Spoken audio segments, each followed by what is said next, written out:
নমস্কার, আমার মিনি ব্লগে সবাইকে অনেক অনেক স্বাগত জানাই। আজকে দুপুরবেলা দুটো পার্সেল এসেছিল মিশো থেকে। দুটোই ছিল বেডশিটের সেট। কিছুদিন আগে অর্ডার দিয়েছিলাম দুটোই বেডশিট। এই যে বেডশিটটা দেখতে পাচ্ছেন, এটা কিন্তু ট্রেন্ডিংয়ে বা ভাইরালে চলছে।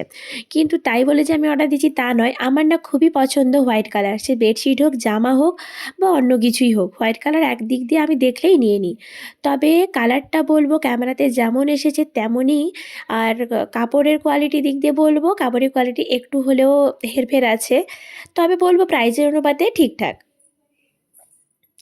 আরেকটা বেডশিটের সেট ছিল, যেটা ছিল হালকা পিঙ্ক কালার, যেটা যতটুকু আপনারা ক্যামেরায় দেখতে পাচ্ছেন তেমনটা কিন্তু উজ্জ্বল নয়, একটু হলেও হালকা আছে। তবে কাপড়ের দিক দিয়ে বলবো খুবই ভালো কটন পেয়েছি, তাই আর রিটার্ন করার চেষ্টা করিনি। এই দামে দুটো বেডশিট আমার তো খুবই ভালো লেগেছে। অবশ্যই জানাবেন আপনাদের কেমন লাগলো। আর এটা আমার প্রথম মিনি ব্লগ, কেমন লাগছে অবশ্যই জানাবেন। মিনি ব্লগ না বড় ব্লগ, কোন ব্লগটি আপনাদের কাছে ভালো লাগছে অবশ্যই কমেন্টে জানাবেন। ধন্যবাদ, আজ তাহলে আসি, দেখা হবে পরের একটি মিনি ব্লগে।